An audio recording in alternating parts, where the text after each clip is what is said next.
ladies and gents, welcome to my YouTube channel. In behalf of your journey to discover new learnings about my topic, please do not skip my video and stay tuned to my channel. But before that, please like and subscribe to my channel. Therefore, today will be tackled about social, ethical, and legal responsibilities in the use of technology tools and resources. So before we go further about the topic, let's differentiate first about the digital citizenship versus global citizenship. So what is digital citizenship? It adheres to guidelines that govern the ethical and responsible use of technology and acts responsibly in all relationships and interactions in the digital world. Or digital, or it refers to the responsible use of technology by anyone who uses computers, the internet, and digital devices to engage with society on any level. This is why digital citizenship is such a crucial topic to teach today's students. Now, let's proceed to global citizenship. So what is it? It sees the world as community in which all people live prosper together. Yeah. Or it nurtures personal respects and respect for others wherever they live, encourage individuals to think deeply and critically about what is equitable and just, and what will minimize to harm our planet. So, if that two citizenship combine it together, then now that's what we call the global digital citizen. Is a responsible, ethical citizen leveraging technology to foster community on a global scale through connection and compassion. So, if we gonna tying the digital and the global together, so it understands that we can govern technology for the benefit of both ourselves and others. It is a citizen that views the world as an interconnected community. Additionally, they realize we simultaneously share technology and human experiences regardless of culture, status, or political religious beliefs. So, we define the best assets of global digital citizen using 5 tenets. Let's example why the crucial concept for educators to teach and for students to adapt. We also have resources to help you guide students in developing this mindset. These 5 tenets are the essence of what it means to be great global digital citizen. By using the example and resources, we can more positively toward turning good digital students into great global digital citizens. So the first tenets of global digital citizen is personal.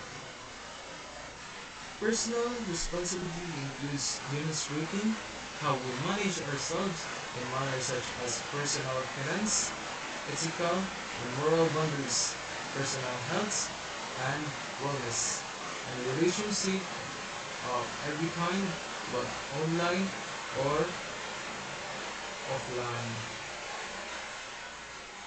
Yes, both online or offline.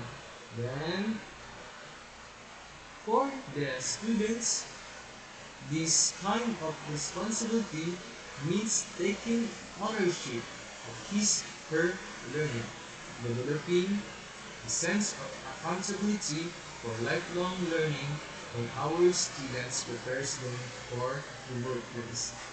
These are places where they must often think, act, and take initiatives on their own.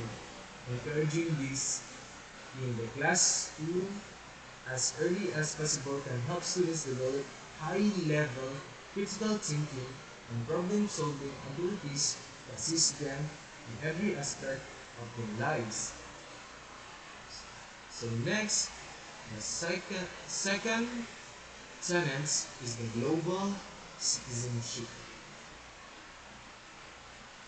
What is it?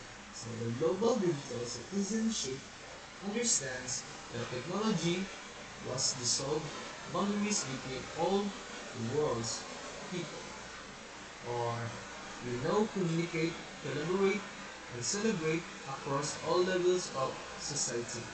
We are all now global citizens. Our students must realize, among other things, that we aren't isolated from each other anymore. A deep understanding of this new global disconnectedness can encourage them to be aware of the issue, traditions, values, and cultures of other citizens. This leads to cultivating understanding, acceptance, compassion, and humility. Okay, next, the digital citizenship. Digital, so it covers appropriate and exemplary behavior in our online environments. It's about working toward making our transparent digital world safe for our lives and others, just like personal responsibilities. This involves moving accountability for our behavior to our students. We teach them how to govern this behavior, act in just and moral ways, and lead by good example in all online association. In doing so, they foster independence within themselves and hopefully like the way for others to do the same. Then the next is altruistic, altruistic service. Is defined as having a selfless concern as well to others. The global digital citizens acknowledge that they share this world with many different people. These ideas apply to the people we know, but also to those we don't know. This includes embracing the opportunity to exercise charity and give gift for the benefit of others. The practice of altruistic service provides opportunity for our students to create meaningful connections to the real world. It gives them the change to reach out to others and do things that can make a person's experiences better or easier in everyday life. This produces a sense of community and well-being for all. For the last and fifth, the environmental stewardship. So this is all about common sense values and appreciation for the beauty and majesty that surround us every day. This concept of global digital citizenship encourages exploring how we can increase the conscious of use of Earth's resources. Environmental stewardship encourages every students to take a positive stand on personal, local, regional, national, and international actions regarding the preservation of what is essentially our environmental community. This concept of global digital citizenship reinforces the idea that we have one world we all live on. It's vital that we respect it and take steps to ensure its beauty and longevity for all future generations. Now, let's go back to digital citizenship. So now, let's talk about the 9 elements of digital citizenship. So first, digital. So the first element of digital citizenship is number one, access. It's about the equitable distribution of technology and online resources. Yes, online resources. Teachers and administrators need to be aware of their community and who may or may not have access, not only in school but home as well. Educators need to provide options for lessons and data collection such as free access in their community or provide resources for home.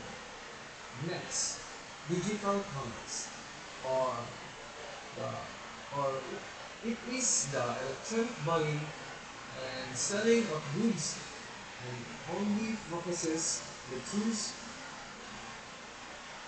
safeguards, and place to assist those by buying, selling, banking, or using money in any way in digital space. It is a career and technical education use the tools of technology to show students the path for their future. Next, the digital communication and collaboration. It is an electronic exchange of information. Yes. Our users need to define how they will share their thoughts so that others understand what message for students struggling to understand their place in the world. Technology can help them find their own voices and express themselves. Yes. Okay. Number 4. The digital etiquette. So, it refers to the electronic standards or conduct or procedures and has to do with the process of thinking about others when using digital services. Okay. Teachers can include digital etiquette as part of the classroom rules or academic goals, whether in the classroom or online. Being aware of others is an important idea for everyone. Okay. Understand? Okay. So now, number 5, digital fluency. It is the process of understanding technology and its use. Yes. The better educated or digitally fluent students are, the more likely they are to make good decisions online, like supporting others instead of making negative comments. Digital literacy includes the discussion of media literacy and the ability to discern good information from whom, such as fake news from real news. Okay, so now let's proceed to number 6, the digital health and welfare. Okay, it refers to the physical and psychological well-being in digital world. Like technology provides many opportunities and enjoyment, but knowing how to segment use with the needs of ourselves and others is the key to a healthy, balanced life. Educators, especially in the one schools or classroom, need to ask questions of how much screen time is appropriate for students. Common sense media has developed a guide on this topic. Okay, and now let's proceed to digital law. Refers to electronics responsibility for actions and events, and has to do with the creation of rules and policy that address issues related to the online world. Okay, just in the real world, the online world has to create structure to protect those using these digital devices from harm, support for issues such as cyberbullying and sexting, and available from school resources officers and other school council administrators needs to come up with the positive approaches to this issue in their schools and districts. Now, let's proceed to digital rights and responsibility. Um, they are those requirements and freedoms extended to everyone in the digital world. This area of digital citizenship is about helping students understanding that when they are provided opportunities such as access to internet and use of online products, they need to be diligent in helping others as well, such as informing adults of potential problems. Educators must help students understand that protecting others both online and in the real world are essential skills to have. Okay? Good. And the last is the digital security and the privacy. It is an electronic precautions to guarantee safety. Yes. Viruses, worms, and other bugs can be passed along from one system to another just like an illness. When using device in school or at home, understanding and being aware of facts and how to prevent them are important skill for today and into the futures. Okay. Now let's go back to the global citizen. Global digital citizen. So why do we need to be a global digital citizen? So personally, we face the daily possibility of online fraud, identify thief, and online bullying. Globally, even as technologically intertwined as we are, there is also a level of disconnection in our lives. Altruistically, we have more means to help others. Environmentally, we continue to face growing threats such as climate change, resources, pollutions, industrial pollutions, digital pollutions, and more. So why we do that? Because that is our responsible, ethical citizen leveraging technology across the community at a global scale through connection and compassion. So that's all for today, and God bless.